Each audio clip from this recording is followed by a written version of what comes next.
percebe que você já não vive, não tem uma vida social, você não sabe mais o que é sair com a família, com os amigos, é você trazer trabalho para casa. Eu trazia trabalho, trabalhava sábados e domingos e feriados, porque para não ir para a empresa, então eu evitava, trazia para casa o notebook.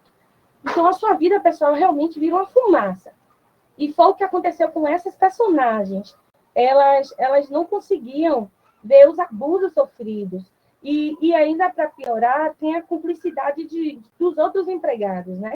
Que até mesmo para você obter qualquer tipo de prova, você não consegue ter uma certa cumplicidade com o seu colega de trabalho, porque está todo mundo ali olhando para o seu, né?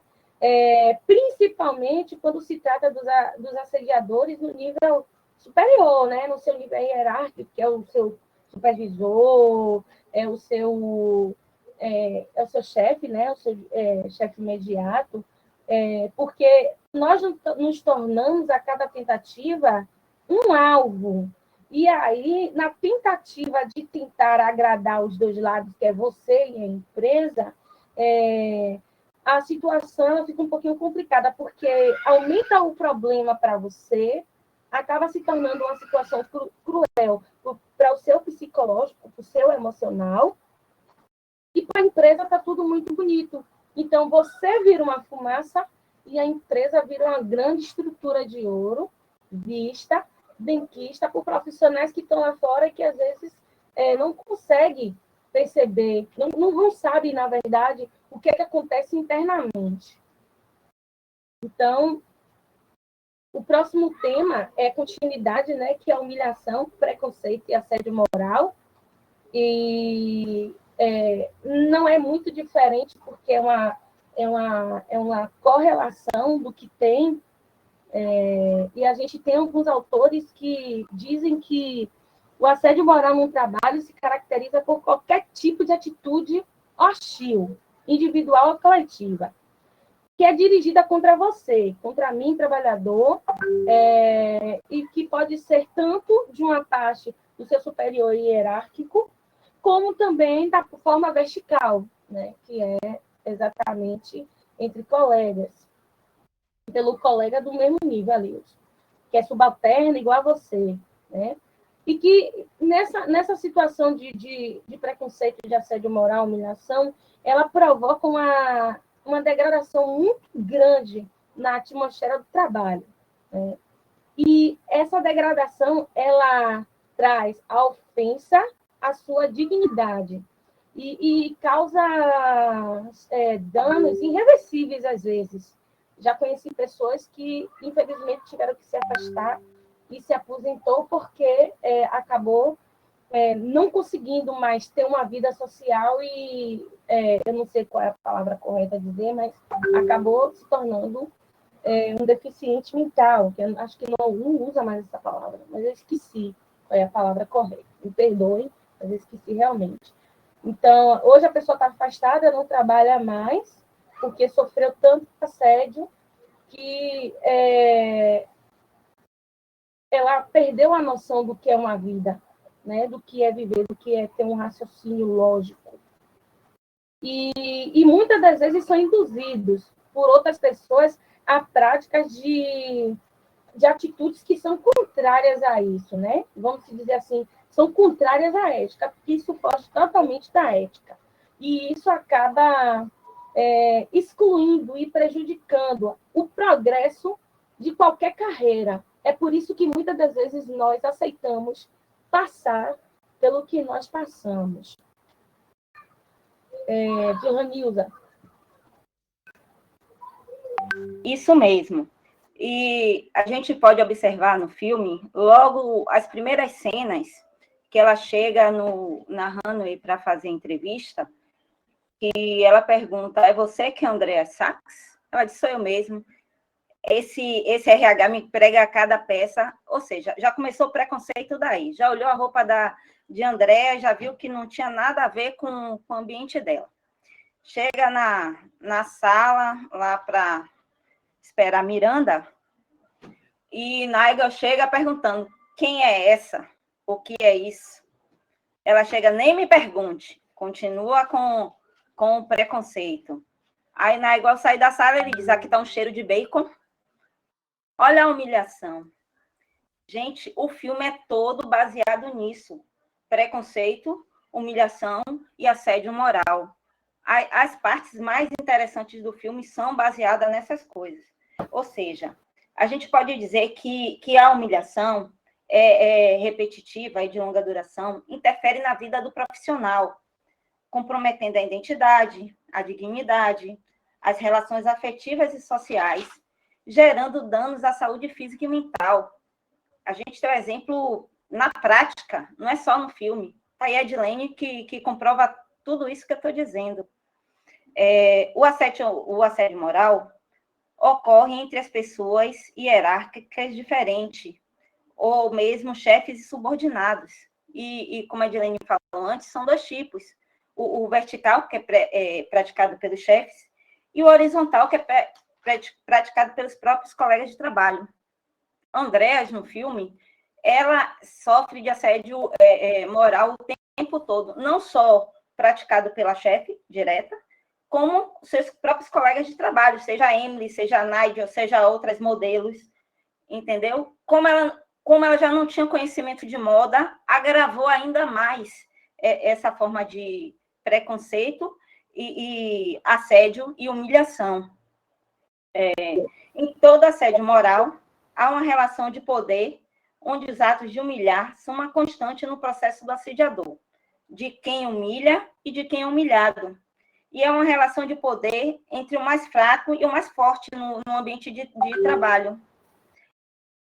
Ou seja, Andréas, para tentar se enturmar, pertencer àquele ambiente, ela começa a se modificar, começa a se transformar, como se ela fosse errada de estar trabalhando naquela... Era o jeito dela se vestir, era a vida dela ali, que ela teve que mudar totalmente para se adaptar ao ambiente de trabalho.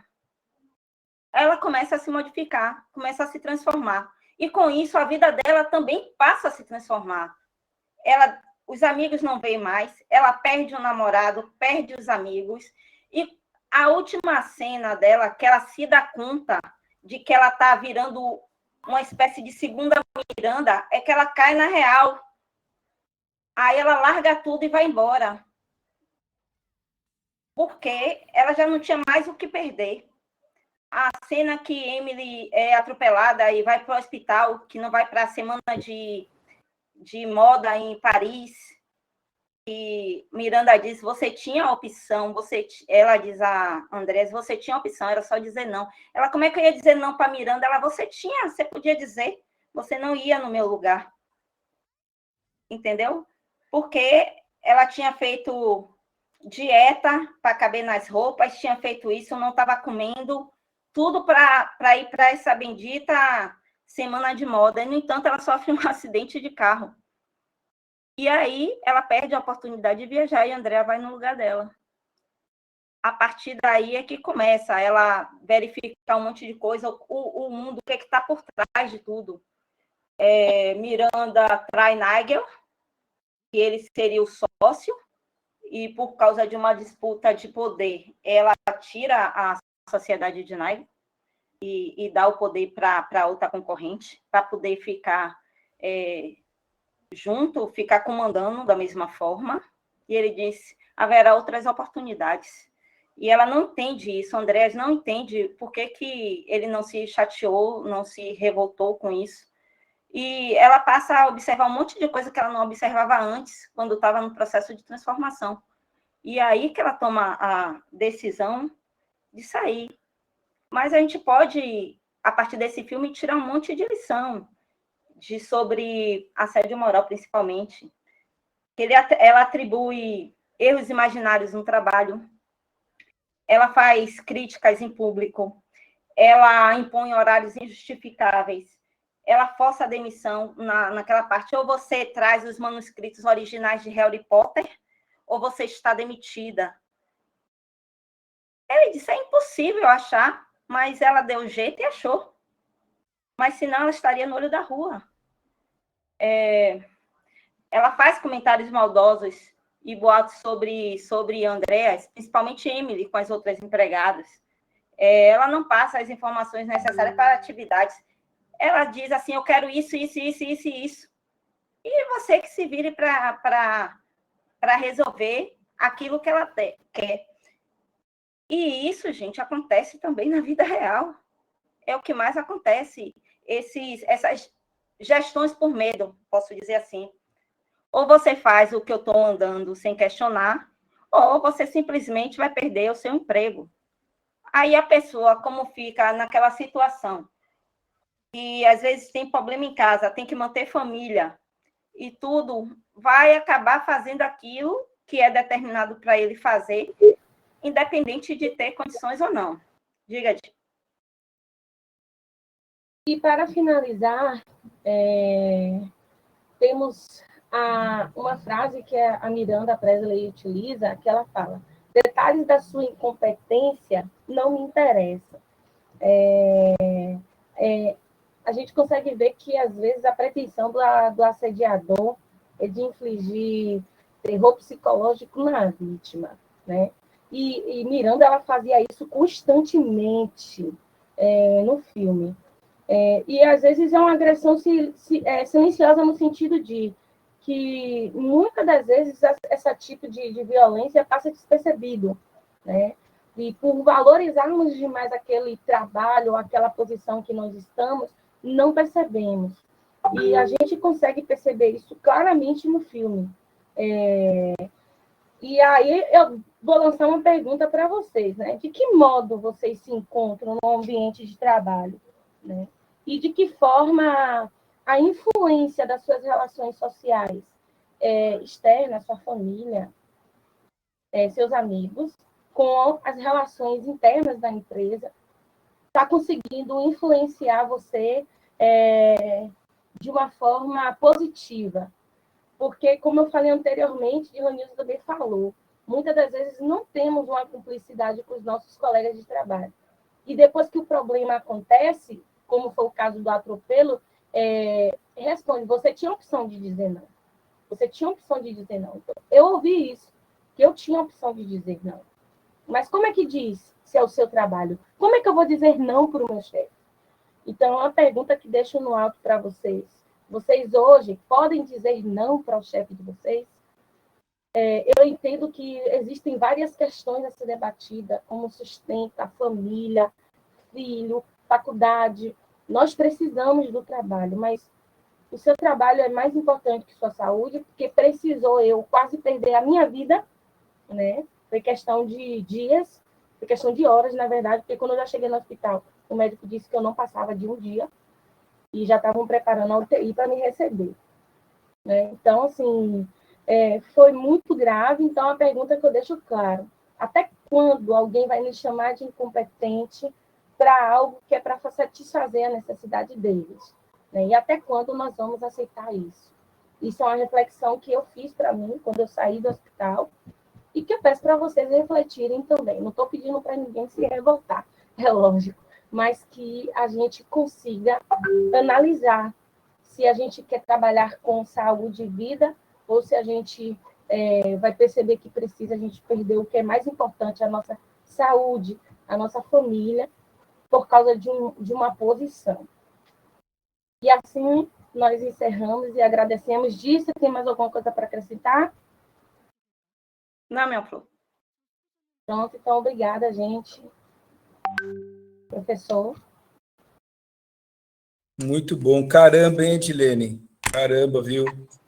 Não vou comentar agora, não. Vou fazer que nem eu fiz na semana, na terça, na verdade, né? Que a gente comenta no final.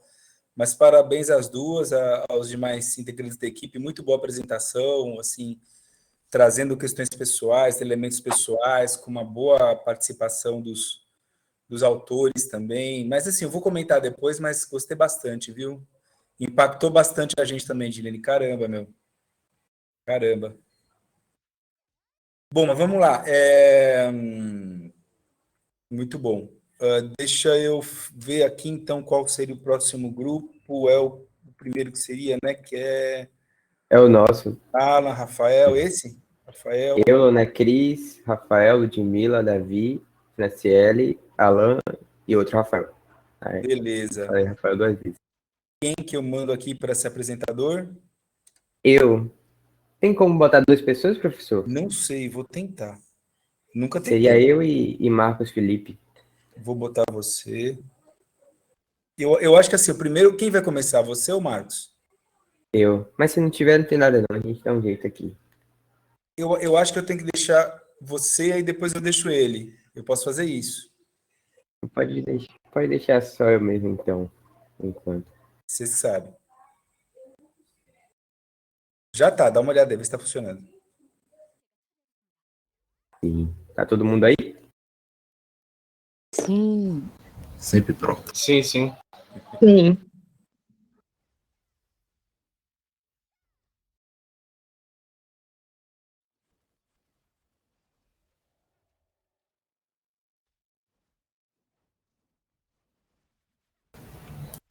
Pronto. Consegue me ouvir? Sim. Sim, sim. Tudo beleza, depois tá aparecendo também. Quando criança, brincávamos de vários jogos diferentes com o objetivo de obter diversão. Éramos jovens e ainda não estávamos inseridos no mundo adulto, cheios de responsabilidade e empenhados em correr a corrida dos ratos, uma corrida sem fim e busca de mais dinheiro. Quando finalmente a juventude acaba, a responsabilidade aparece e nos é jogado nas costas a obrigação de conseguir sucesso e dinheiro. Porém, essas duas coisas não são fáceis de se conseguir, mas a sociedade não enxerga com bons olhos o erro e o fracasso, mesmo que eles sejam úteis para a gente conseguir completar nossos objetivos. Pressionados a atingir o sucesso e o dinheiro, custe o que custar, acabamos por cometer mais e mais erros. Adoecemos psicologicamente e, desorientados, abraçamos ideias que jamais aceitaríamos se estivéssemos psicologicamente saudáveis. E é justamente o principal fator usado na série Round 6. Boa noite, turma. Me chamo Rafael Oliveira e junto com Alan, Lana Cris e Franciele, iremos expor um pouco sobre a série Round 6 e alguns temas presentes na obra que foram discutidos na disciplina de psicologia. A equipe também é formada por Rafael Ribeiro, Davi, Marcos Felipe e Ludmila. Round 6 é uma série sul-coreana original da Netflix. Apresentaremos agora o trailer da série.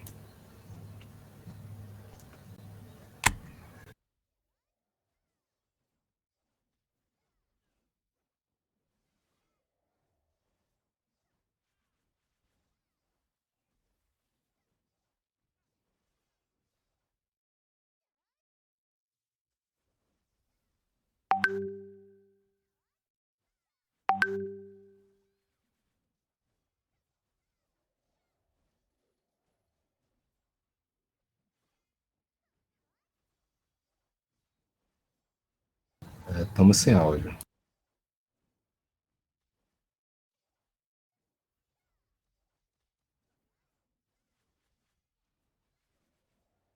Tá sem áudio? Sim, estamos sem áudio.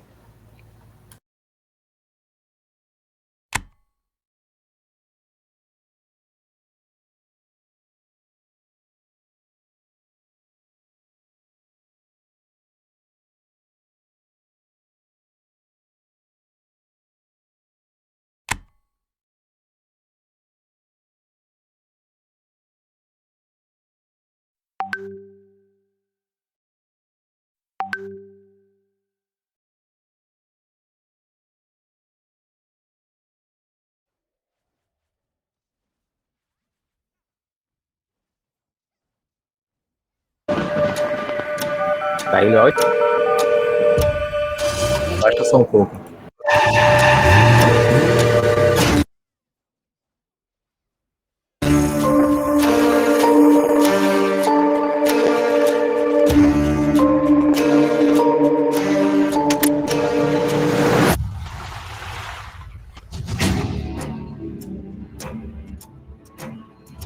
지금 이 자리에 계신 여러분들은 모두 감당할 수 없는 빚을 지고 삶의 벼랑 끝에 서 계신 분들입니다. 게임에 참가를 원하지 않는 분은 지금 말씀해 주시길 바랍니다.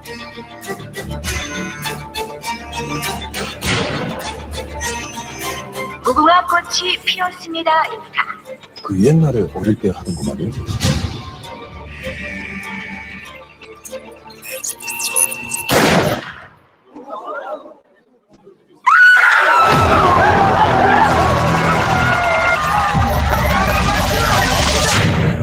사람을 그렇게 죽여놓고 6개의 게임을 모두 이긴 분들께는 저에게 상금이 지급됩니다.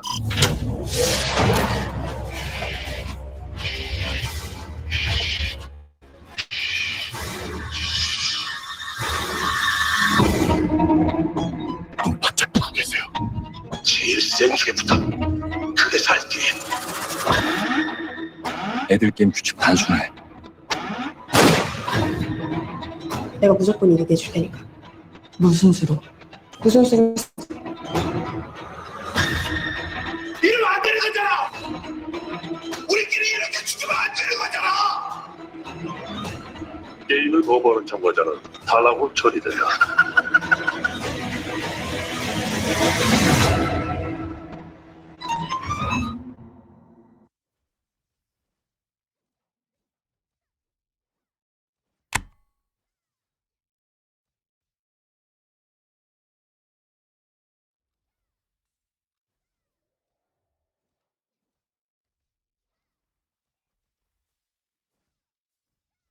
Pode passar adiante.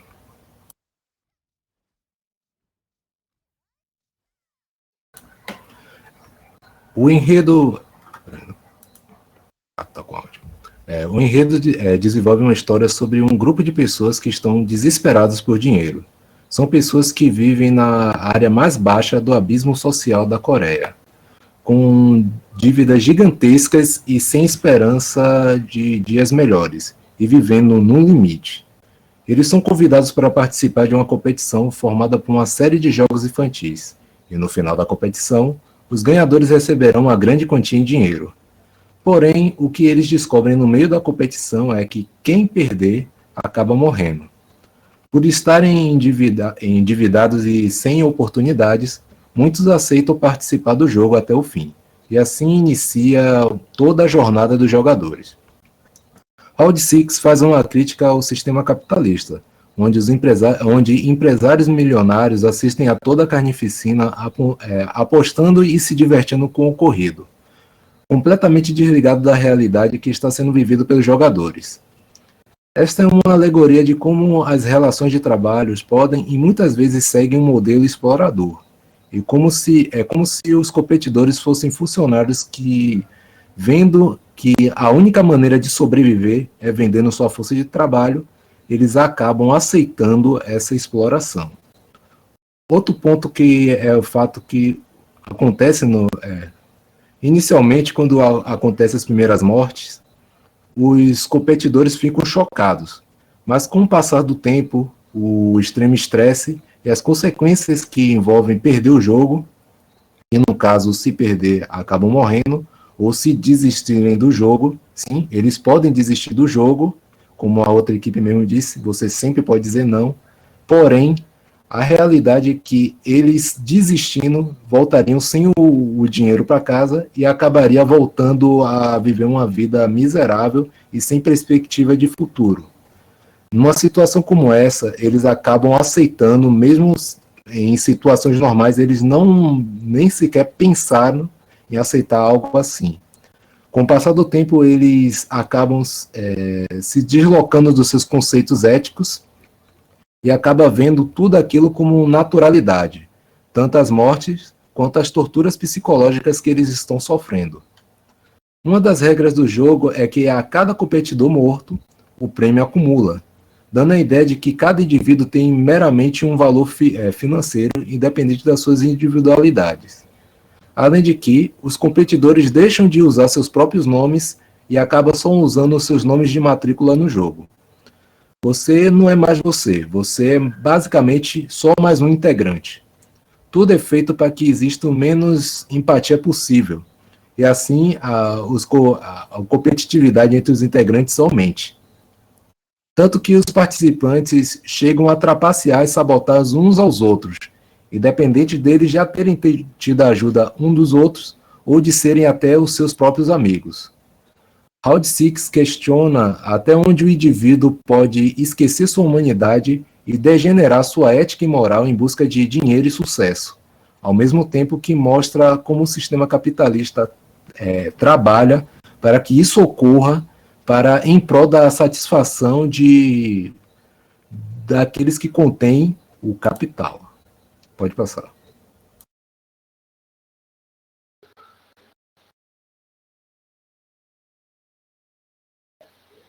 A alienação do trabalho, nós podemos identificar ela na série, esses trabalhadores de vermelho, que estão aí na imagem, um exemplo, né, que durante a série esses trabalhadores eles vão ser vigiados a todo instante, até mesmo nos dormitórios, né, no momento de descanso.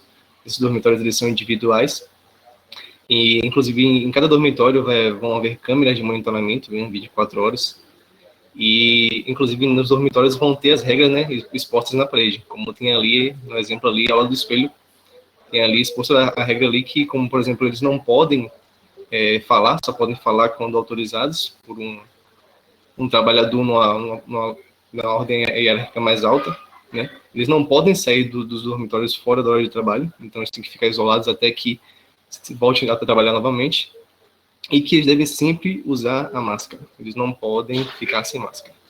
E essas regras, né, a gente pode identificar que elas tiram a liberdade do trabalhador, né, e vão causar até mesmo sua desumanificação, né, porque eles têm, né, suas ações restringidas até mesmo no momento de descanso, né, eles não têm acesso à internet, a celular, não têm acesso a nada, nem podem socializar, né, eles têm que permanecer confinados, né, e inclusive eles são impedidos de mostrar seu rosto e acabam até perdendo sua identidade, né, porque a socialização, ela é um fator que é inerente, né, ao homem, e inclusive também eles vão passar a ser identificados por números e vão perder seus nomes, né? Então isso com certeza vai causar a sua desumanificação. E apesar das regras elas mudarem de acordo com a posição hierárquica que o trabalhador ocupa, né, mesmo aqueles que estão mais bem posicionados hierarquicamente, eles vão ter medo, porque independente da posição hierárquica, esses trabalhadores eles vão ser tratados como se fossem mercadorias, já que eles atuam, né, sem vínculo nenhum, né, e se um deles comete algum erro, logo ele é descartado e substituído por outro. Né. E com isso a gente até mesmo consegue estabelecer, né, como um dos fatores de alienação que Karl Marx cita, que seria o do caráter exteriorizado, né, já que esse trabalhador, né, no ambiente de trabalho, ele pertence, é como se ele pertencesse a outra pessoa, né, e não tem, né, nenhuma liberdade. Pode passar, Jorge. E eu trouxe aqui um exemplo, né, curioso, que foi sobre um protesto que ocorreu na Coreia do Sul, onde cerca de 80 mil trabalhadores entraram em greve, né? Eles foram às ruas protestar contra a situação, né, das leis trabalhistas atuais do país, né? Então eles foram reivindicar melhores condições de trabalho e até mesmo um aumento, né, do salário mínimo. E como vocês podem observar na imagem, grande parte desses trabalhadores que foram às ruas, eles estavam vestidos justamente, né, semelhante aos trabalhadores da série Round Six, né, já ir fazendo uma comparação com a situação trabalhista que é exposta na série. Pode passar.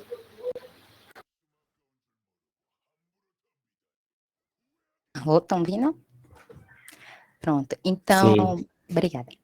Então, a gente percebe que a série, ela traz esse sentimento, não só um sentimento, né? A gente percebe essa situação de subjugação, né? Onde as pessoas ali eles estão se submetendo a uma situação que impactam psicologicamente e, claro, ali fisicamente eles, e tudo isso por dinheiro. O que, de certa forma, não foge da realidade que nós temos hoje, que é, claro, a subjugação pelo poder e, de certa forma, se seguindo uma hierarquia, em que a parte mais fraca acaba se submetendo, né, à parte que é mais forte, a parte que está ali retendo o poder. E o Round Six, ele é uma obra que ela é repleta de simbolismos. E um dos pontos que a gente pode destacar é a relação de hierarquia que tem dentro da organização, né, que são aqueles funcionários responsáveis pela execução do jogo. E eles que utilizam aquelas máscaras que tem aquele círculo, triângulo e quadrado, E cada um ali, ele possui uma função pré-determinada, que são instruídos a fazer certa coisa, eles estão em determinados postos, e aí que eles só podem, por exemplo, falar quando solicitado, as suas atitudes, elas devem seguir normas, e claro, eles devem obedecer aos superiores. Então, seguindo ali, a gente tem ali na imagem que, por último, nós temos os jogadores, que eles são, de certa forma, a camada mais fraca de toda a hierarquia, são eles que estão passando por tudo aquilo, né? E a hierarquia da produção, dos trabalhadores, ela se assemelha como se fosse uma colônia de formigas, que, apesar de ser vertical, todos os trabalhadores, eles são independentes, inclusive o comandante, que na série, se você viu no trailer, é aquele homem de máscara preta, né? E toda a estrutura era seguindo um discurso de disciplina, para poder, assim, eles continuarem o jogo. Então temos que precisar dominar os outros, seria precisar dos outros, né? Que, como diz Fernando Pessoa. Então, cada parte daquele sistema era importante para o seu próprio funcionamento. Então, tudo aqui, toda aquela organização era em volta de muita disciplina, tudo isso misturado com um pouco de coesão. Então, como diz Foucault, que a disciplina é o princípio do controle da produção do discurso, e ela também fixa esses limites, né, através de uma identidade que seria a reutilização permanente das regras. Então, através de todo esse sistema de disciplina, quem assistiu a série, eles sabem que eles têm uma série de regras que vai seguindo a hierarquia, né, como está ali trazendo. Por exemplo, os integrantes que eles têm a máscara circular, né? Que eles são, se você vê ali, tem os jogadores, o círculo é logo seguida. Então, ele ainda é uma das camadas mais baixas, e eles constituem os trabalhadores que são os responsáveis de contato direto com os jogadores, né? Então, eles fazem os trabalhos mais braçais. E acima deles, nós temos o que tem a máscara triangular, que são os protetores e os executores. Se você vê na série, eles são os que andam extremamente armados, e são eles que fazem, de certa forma, a coisa mais direta, né? Que eles são os soldados dali, né? E ele está acima do que são os funcionários que estão representados como círculo. E, por fim, nós temos o que é representado por um quadrado, né? Que eles são acima na hierarquia, e ele está ali na função de supervisionar não somente os jogadores, como os próprios trabalhadores, se eles estão cumprindo as regras, enfim. E, por fim, acima de todos esses, nós temos o que seria o gerente da operação, que seria o comandante, né? Que ele usa uma roupa diferente, ele era o único que tinha contato com os VIPs, né? Que eram os investidores, né? Que eram aquelas pessoas que financiavam tudo que estava acontecendo. E se vocês notarem até no trailer, ele fica até em um espaço separado, comandando tudo aquilo mesmo, vendo as imagens, apertando os botões, enfim, ele está ali ouvindo a música dele, ele ouve um jazz enquanto tudo está acontecendo, enquanto está tendo até a parte da batatinha frita e tudo mais. Então, ele está ali isolado de todo o resto, nem supervisionando, só observando tudo que está sendo feito. E todo esse controle, ele vai além da ideia simples de controle, né? Pois, como os colegas já falaram, aquelas pessoas ali, elas estavam com uma série de problemas financeiros, a estrutura familiar deles já estavam complicadas, o nosso próprio protagonista mesmo, ele já tinha sido demitido por causa de uma reestruturação da empresa dele, ele já estava com problemas familiares, divorciado, com a filha lá, enfim. Então, todo aquele pessoal, tem a outra menina também, que ela é da Coreia do Norte. Então, todo mundo ali já estava passando por uma série de problemas. Então, tudo aquilo ali, fazendo eles aceitarem aquilo ali, mesmo sabendo do que se tratava, né? Sabendo, né? Porque eles saem, depois eles aceitam voltar, eles se submetem àquele poder, e como traz a microfísica do poder, que não é somente a força que diz não, ela ela forma o saber, ela produz a coisa, ela induz o prazer, ela produz um discurso. E também um spoiler aqui é que, por exemplo, um dos comandantes, né, que é o cara de máscara preta, ele é uma das representações de poder. E lá no final, lá no meio, ele é revelado que ele é um dos ganhadores do jogo e que não bastou somente ele ganhar o jogo e, claro, ele ganhou todo o dinheiro, né, que estava sendo posto ali. Aquilo ali não foi o suficiente, né, para sanar a ganância dele e fez com que o poder subisse a cabeça, né? E, de certa forma, ele se tornou parte do sistema também. E podemos até perceber que ele começou a fazer com os outros tudo ali o que ele passou também, né?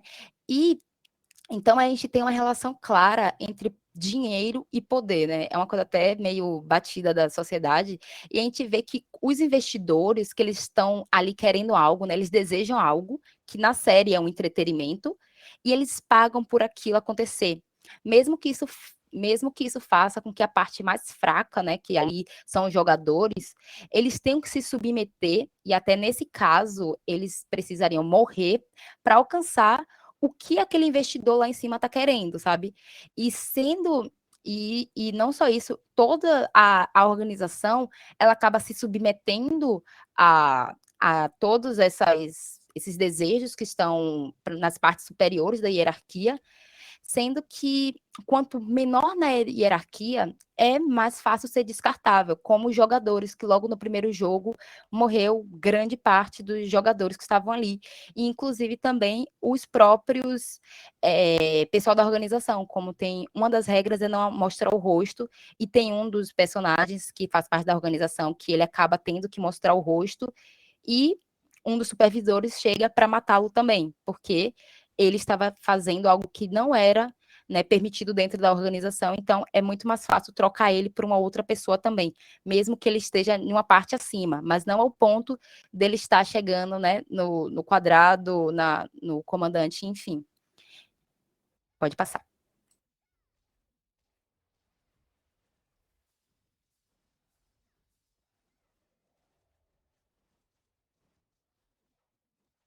Bom, eu vou falar um pouco sobre grupos e gênero. Como nós já sabemos, a formação de grupos ela é fundamental para a nossa sobrevivência. Nós participamos e interagimos com os mais diversos grupos ao longo das nossas vidas, e é passando por cada um deles que nós vamos agregando características ao nosso comportamento e à nossa forma de pensar, como é dito no texto do professor, que fala sobre socialização, grupos e instituições. Em uma situação extrema, como é a da série, é natural que a tendência seja se refugiar em grupos para sobreviver. E é interessante que, mesmo sendo uma exigência do jogo a princípio, o instinto dos jogadores foi de formar equipes. Mas o que é que torna esses jogadores mais do que apenas um monte de pessoas juntas? O que torna eles um grupo é a finalidade em comum. Independente dos objetivos individuais, o motivo para precisar do dinheiro e o motivo que cada um deles tinha para precisar do dinheiro, os objetivos em comum formavam um grupo.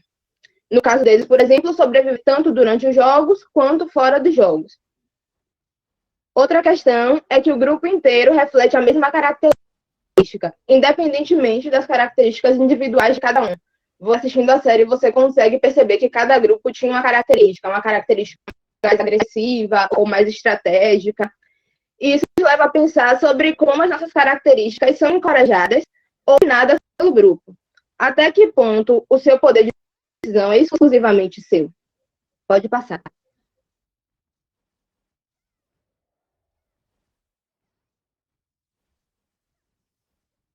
Bom, ainda pensando na formação dos grupos, dá para notar a forma como os participantes pensavam para montar essas equipes, sempre escolhendo as pessoas que eles consideravam mais fortes e rejeitando as mulheres, já que para eles elas não eram capazes. Mais de uma vez na série isso é destacado, e inclusive tem um personagem que ele reclama recorrentemente sobre ter duas mulheres no grupo dele, porque do ponto de vista dele, ele tornava a equipe mais fraca. É um reflexo do ambiente de trabalho e, mais abrangentemente, da sociedade como um todo, onde as mulheres elas precisam constantemente se esforçar para sobreviver em um sistema que é predominantemente masculino e com ferramentas que favorecem os homens, como no texto que fala sobre questões de gênero e home office. Apesar de não trazer exatamente o mesmo contexto, o fato duas realidades tão diferentes, ainda assim apresentarem características tão semelhantes, só mostra o quanto que é um fato recorrente. Com relação à série, apesar de ela não mostrar abertamente o ambiente de trabalho, ela mostra o capital e como o trabalho, a falta dele, influencia as nossas vidas e a nossa saúde psicológica. Pode passar.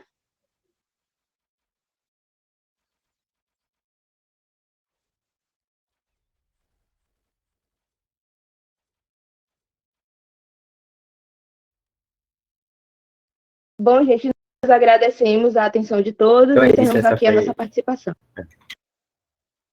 É o delay, desculpa. Isso.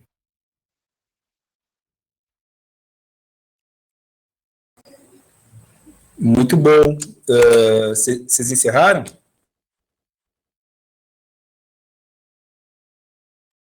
Comentar, viu? Parabéns aí ao grupo. Muito bom, muito bom. Foi bom mesmo. É uma série que deu muita polêmica, né? Não sei se vocês estão ligados nisso, mas pelo menos na escola da minha filha o pessoal recomendou que as crianças não assistissem, enfim, então deu toda uma... por cenas fortes e tal. Eu assisti inclusive com minha filha, né? Eu tenho uma filha de 13 anos, a gente viu o filme, né? E é pesado mesmo, não é fácil. Não sei se eu recomendo para criança, não, enfim. Já vi filmes mais pesados para criança, na verdade, mas criança não, adolescente, né? Minha filha tem 13 já, então, enfim. Mas ele é muito interessante, né? Tem relação com o Poço também, vocês pegaram bem essa dimensão institucional, né? Achei que vocês fizeram umas observações também de gênero muito boas, muito pertinentes. Eu tinha percebido isso no filme também, como ele trabalha isso, né? Mas, bom, tem mais um grupo a apresentar aqui, depois a gente vai comentando, vai conversando. Muito bom. Muito boa escolha do seriado, muito boa apresentação também. Bem estruturada, bem dividida, muito bom.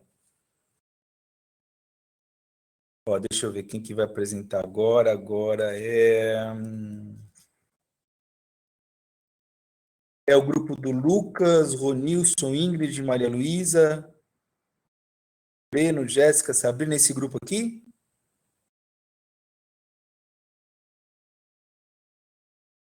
Pois é. Tem alguém desse grupo? Eu não sei. Lucas, Ingrid.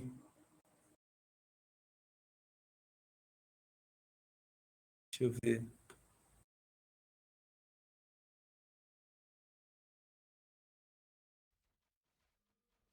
Conilson.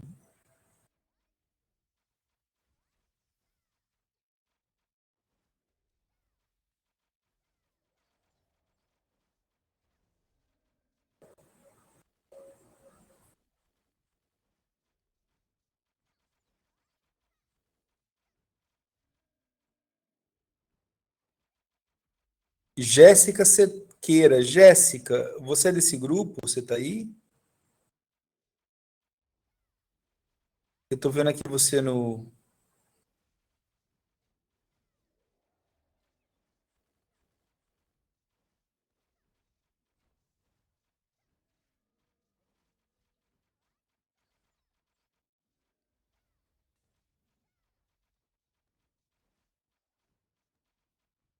Consta você no grupo, a primeira que eu achei aqui do grupo. O grupo está aqui, vai apresentar.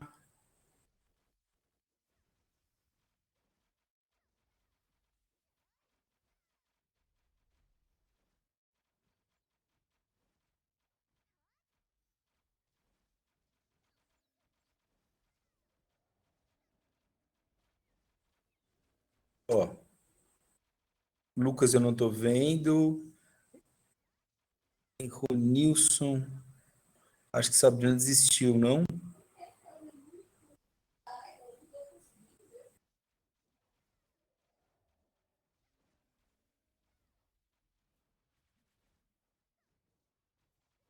Oi, vocês estão me ouvindo?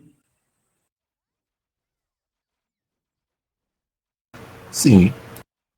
Estou considerando que não tem ninguém do grupo, assim, não sei, eu estou vendo que, assim, não tem, Acho que muita gente do grupo desistiu também. A única pessoa que eu achei aqui que está na lista é a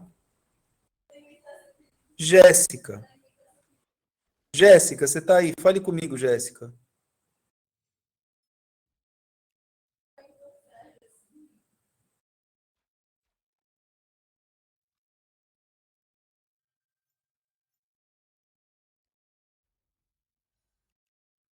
Oi, Jéssica, esse grupo existe?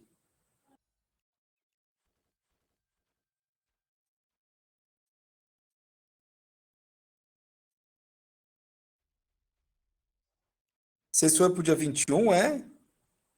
Ah, tá, mas tudo bem. Não tem problema.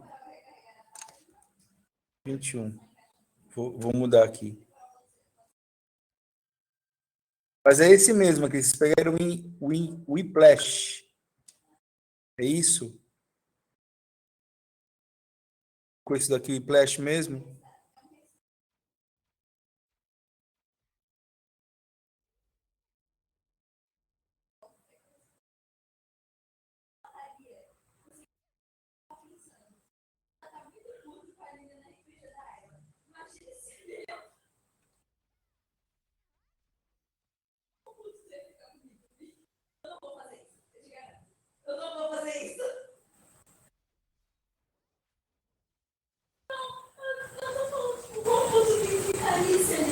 Tá, então deixa eu ver aqui, peraí. Então nós temos 1, 2, 3, 4 grupos aqui pro dia para a terça que vem. Beleza, não tem problema não, dá tempo, tá tranquilo.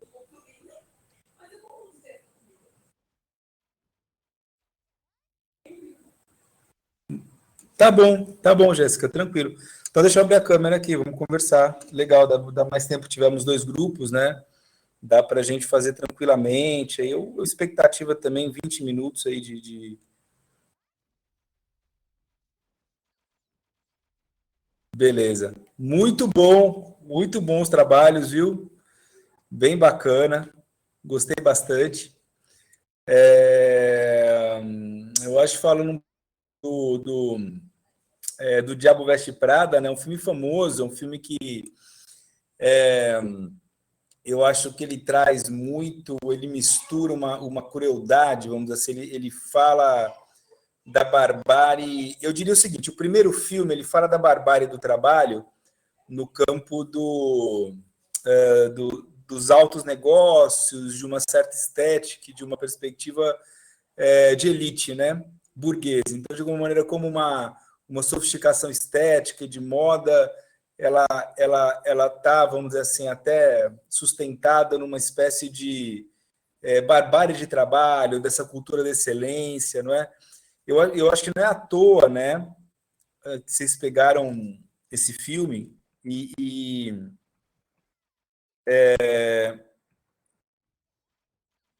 né, quer dizer, vocês pegaram, né, Edilene pegou essa questão do problema grave que você teve de saúde, né, Edilene? Então, vocês devem lembrar do texto da Graça Druck, né, dessa questão da ideologia da excelência, né, da cultura da excelência. Então, você tem uma cobrança, né, quer dizer, uma cobrança que é dupla, que é estética,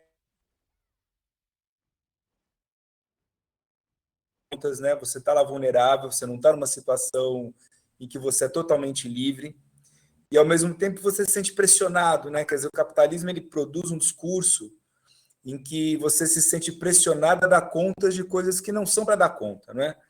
Então, quer dizer, você estava lá com um trabalho que era, assim, absolutamente sobrecarregada, quer dizer, provavelmente precisava de mais gente para fazer o trabalho que você estava fazendo.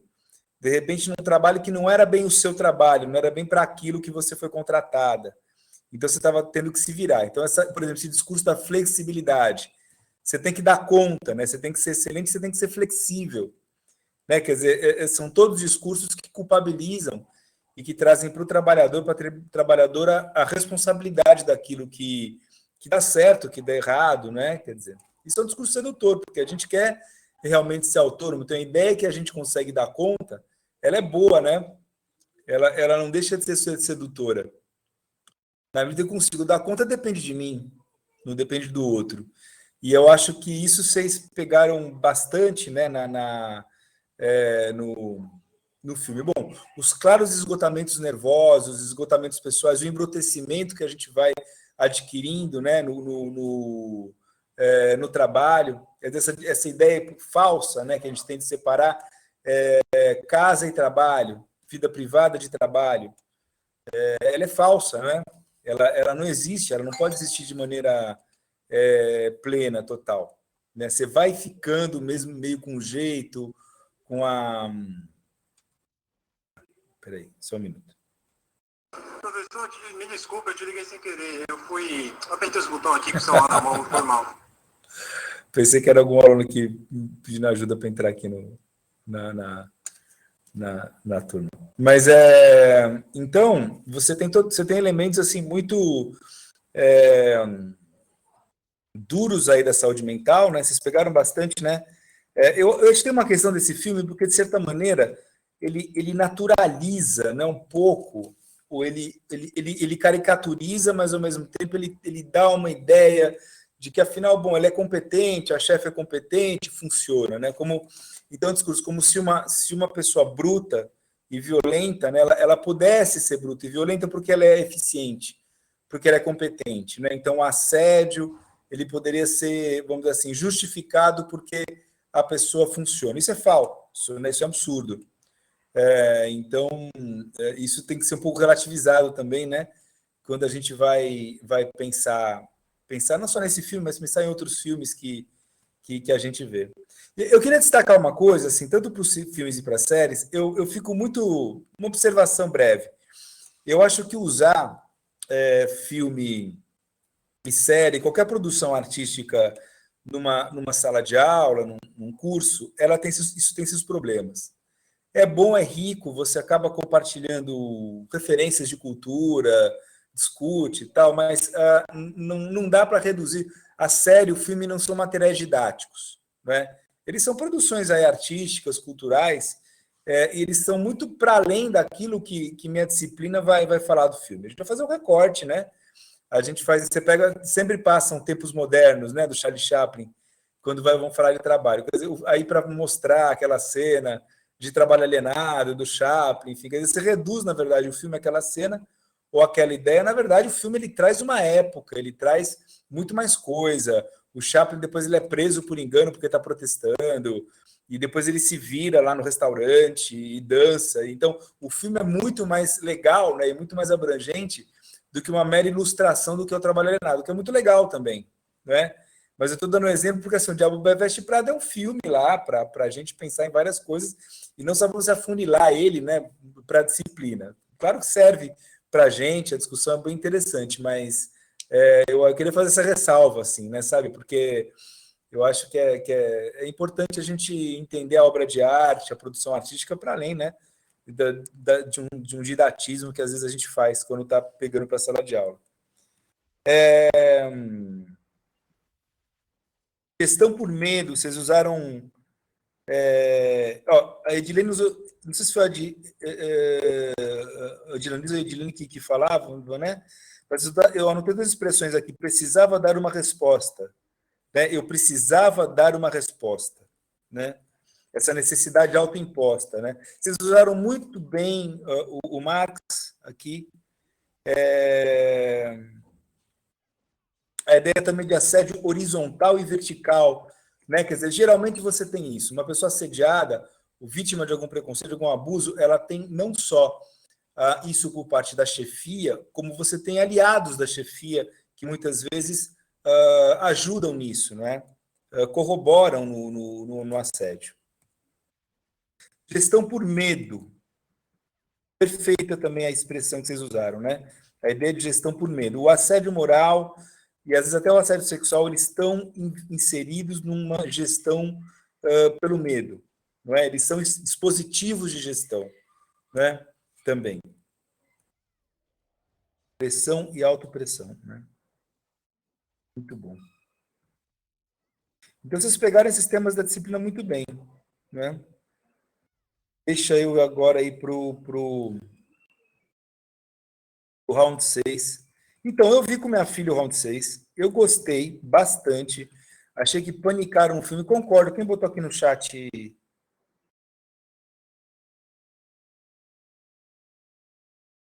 Oi, Kevin. Ah, ele... Vira um Mufasa morrer. É terrível, é muito triste. É muito triste. Não, é bem mais triste, é bem mais triste. Eu também acho. Eu também acho, Rafael. Rafael Ludmilla. Não, não traumatize, não, Ludmilla. E aí, mas o que? Peraí. Não, mas é isso, meu. A galera.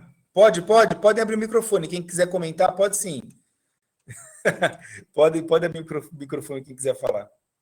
Ô, professor, Dilene, novamente, antes do senhor iniciar para o próximo grupo, eu me lembro que o texto trabalho escrito da terceira unidade foi justamente sobre esse, né?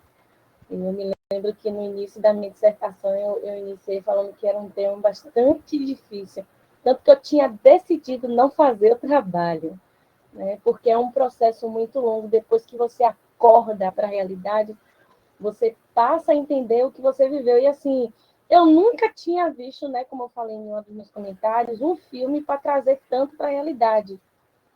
E aí, como o senhor falou, né, é bom separar a questão do filme com... E na disciplina, né, é que eu comecei a fazer esses comparativos. E eu me lembro que eu falei, gente, eu não vou fazer a prova da terceira unidade, porque é muito difícil dissertar sobre isso, falar sobre isso, né? Mas só que eu acabei tendo uma percepção diferente dos filmes. Desde quando eu comecei a estudar essa matéria, eu comecei a englobar praticamente o conhecimento que eu estava adquirindo na disciplina e aplicar para a minha vida, porque às vezes a gente aprende, está numa disciplina, a gente está ali assistindo a aula, o professor está explicando, e o aluno só está ali disposto a aprender para ganhar nota, né? E quando você passa a internalizar e a viver, você cria uma perspectiva diferente da realidade.